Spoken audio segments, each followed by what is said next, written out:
Mais uma vez, seja bem-vindo ao canal Teologia Aprenda Mais. Estamos aqui para gravar um vídeo de introdução ao Pentateuco, né? Vamos falar hoje sobre o Pentateuco. Que palavra é essa? Que palavrão é esse, né? Então, o Pentateuco é a constituição da nação de Israel, né? Toda a estrutura jurídica, estrutura política, estrutura social, estrutura dinâmica se baseia no Pentateuco, né? Se baseia no Pentateuco. Então, no Pentateuco está a lei mosaica, né? Que é composta de todo o código, né, de leis formado por 613 disposições, ordem e proibições, né? Então, dentro do Pentateuco aqui a gente coloca o seguinte: a palavra Pentateuco está na tradução já grega, que eu vou dar o significado lá na frente, né? Mas no mundo judaico, em Israel, né, o Pentateuco é chamado Torá, né? Torá significa instrução, significa ensino, e também tem a definição também de lei. Dentro de Israel a lei é uma só. Eu tenho um vídeo gravado sobre sábado, eu tenho um vídeo gravado sobre a questão da lei de Israel, também você pode estar acessando a minha playlist, tá? Então, lei é uma só, que é o Pentateuco, que é a Torá, como eu já falei. Mas dentro desse Pentateuco, dentro desses 5 livros de Moisés, de Gênesis até Deuteronômio, que significa segunda lei ou recitação da lei, isso significa Deutero, segunda lei, recitação da lei, nós temos o quê? Uma recitação. Então, nos 5 livros de Moisés é uma só lei, que tem a lei civil, vamos colocar que tem preceitos civis, preceitos morais, preceitos cerimoniais. Então são todos 613 preceitos. Dessa divisão, lei moral, lei cerimonial, lei civil, não existe isso lá. Só existe uma lei com critérios, preceitos morais, civis e cerimoniais. E essa divisão de 613 preceitos acontece só a partir do século 12 e 13, que aparece a questão de preceito. Então, na verdade, aparece 613 preceitos, ok? Então, o Pentateuco é a constituição da nação de Israel, onde que tem toda a estrutura política, social, ornamental, ordem, proibições, né? Muito importante também. Outra da questão também que a gente vai analisar é o que? A questão da etimologia. Lembra a questão da etimologia, que eu muito gosto de usar essa palavra, etimologia? A etimologia fala o quê? Lembra que a etimologia estuda a origem da palavra. A origem da palavra que nós vamos estudar é Pentateuco. A origem da palavra que nós vamos estudar é Pentateuco, tá? O vocábulo Pentateuco, segundo seus aspectos etimológicos, é composto por 2 palavras gregas. Pente significa 5. Lembra, o Brasil é pentacampeão, 5 vezes campeão, né? Então, penta significa 5, teucho significa estojo ou instrumento. É a palavra básica dentro da etimologia, estojo ou instrumento. Aí nós colocamos o que? Livros ou rolos, né? Esse termo foi usado para designar um receptáculo que na antiguidade se usava para guardar e proteger da deterioração os rolos de papiro ou de pergaminho, utilizado como material de escrita, sendo posteriormente chamado de rolo ou volume, tá? Então você já pegou a etimologia. Vamos analisar outra questão importante também, sabe o que é? A palavra Pentateuco não aparece na Sagrada Escritura. Você pode folhear a Bíblia de lá para cá, você não vai encontrar a palavra Pentateuco dentro da Sagrada Escritura. A palavra Pentateuco não aparece na Sagrada Escritura. O termo utilizado primeiramente pelos judeus na tradução grega do Antigo Testamento, muito importante, tá? A palavra Pentateuco não aparece nas Escrituras, na Sagrada Escritura, não aparece. O termo Pentateuco foi utilizado primeiramente pelos judeus na tradução grega do Antigo Testamento chamada Septuaginta. Quer saber sobre o que é a Septuaginta, a sua estrutura, a sua base, os seus livros, seu significado? Vai lá na playlist. Entra lá em Bibliologia, a doutrina das Escrituras. Então você vai ver o que é a Septuaginta em toda a sua estrutura. Então, a chamada Septuaginta ou versão do 70, que data do século 3 a.C., tá? Então os tradutores da Septuaginta, lá no século 3, né? Eles usaram a palavra grega e criaram essa palavra grega Pentateuco, né? Portanto, o vocábulo significa o livro em 5 volumes e compreende os 5 primeiros livros do Antigo Testamento. Quais são os livros? Gênesis, Êxodo, Levítico, Número e Deuteronômio.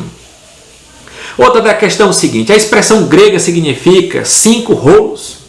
Pentateuco significa 5 rolos e aparentemente foi popularizado pelos judeus helenistas de Alexandria no primeiro século. Isso é importante. Onde que apareceu pela primeira vez a palavra Pentateuco que foi usada? A expressão grega significa 5 rolos, você já sabe.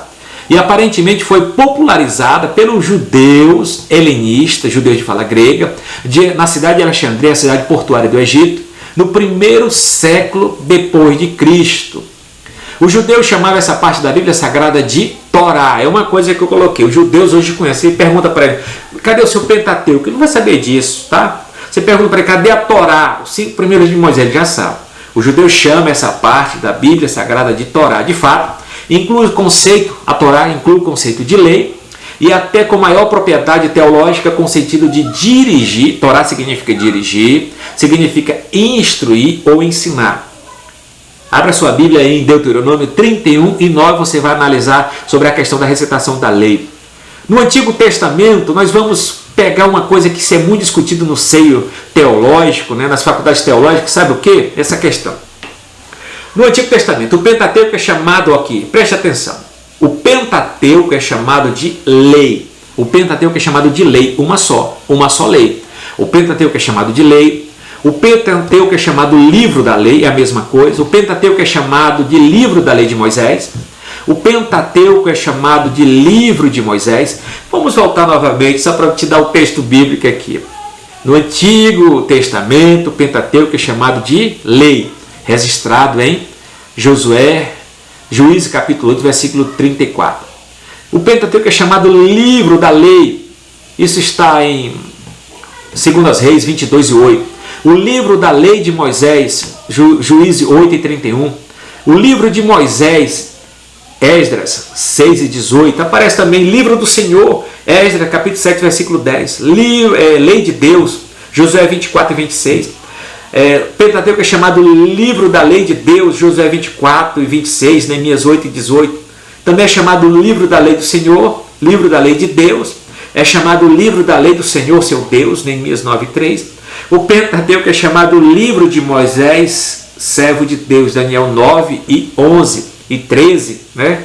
E também Malaquias 4 e 4.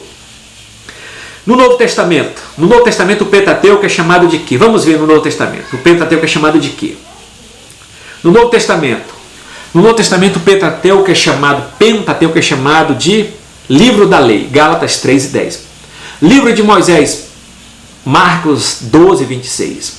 Lei, Mateus 12 e 5, Lucas 16 e 16, né? O Pentateuco é chamado, no Novo Testamento, o Pentateuco é chamado de lei de Moisés 2 e Lucas 2 e 22. O Novo Testamento, o Pentateuco é chamado de lei do Senhor, Lucas 2, 23 e 24. 23 e 24. Vamos analisar também. Nós analisamos no Antigo Testamento, o Pentateuco é chamado, e no Novo Testamento também chamado também outra questão. A autoria do Pentateuco. Isso é muito discutido desde o século XVIII, principalmente na escola de Stuttgart, na Alemanha. A questão, quem é o verdadeiro autor do Pentateuco? Muitos vão dizer que foi Moisés, outros vão dizer que foi Esdras, outros vão dizer que foi muitos outros que escreveram, mas vamos analisar a questão do Pentateuco. A autoria, vamos colocar a autoria do Pentateuco. A tradição, tanto judaica como da igreja, aceita que esses livros foram escritos por Moisés. Todavia, Baruch Spinoza, filósofo holandês de ascendência judaico-portuguesa, no ano de 1627, começou a questionar a autoria mosaica com base textual e linguística. Então, outras teorias apareceram sobre o assunto do Pentateuco. Outra questão também que se apresenta é o seguinte: a autoria de Moisés contestada. Nós sabemos que quem escreveu o Pentateuco foi Moisés, sem sombra de dúvida, está na Bíblia, né? Mas a autoria de Moisés é contestada, muitos não aceitam que foi Moisés que escreveu. O aparecimento no texto de diferentes nomes de Deus, estilos literários diferentes, enumeração de frases diferentes, do desenvolvimento do culto judaico, tem levado alguns críticos a supor que a existência de vários documentos originais serviram para sua compilação. Vamos colocar mais. Aí eles colocam o que? Os críticos. Vamos colocar o que os críticos colocam. Eles colocam o seguinte, ó. Moisés não é o autor do Pentateuco, que separa os autores liberais para aqueles, entendeu, que não acreditam que foi Moisés que escreveu. Ele coloca assim, exemplo de repetição. Ele diz, não, tem 2 relatos da criação, de Gênesis 1 e 2, tem 2 raptos de Sara, tem 2 expulsões de Agar, o maná e as codornizes, que algumas coisas ali erradas, a água que sai da rocha, isso aqui são a questão dos críticos, né?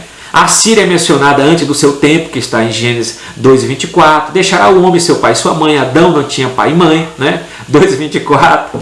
Em 10:14 de Gênesis, referência aos filisteus, que eles aparecem mais lá a partir do século 13, no livro de Êxodo. Gênesis 13:10 fala antecipação da destruição de Sodoma e Gomorra. Menciona Zoar, quando o nome da cidade é Belá. Menciona o mar salgado, quando o seu nome é Síndio. Menciona Cádiz, quando o seu nome é tal. E Gênesis 14:17 menciona o Vale do Reis, que quando seu nome era Vale de Saim.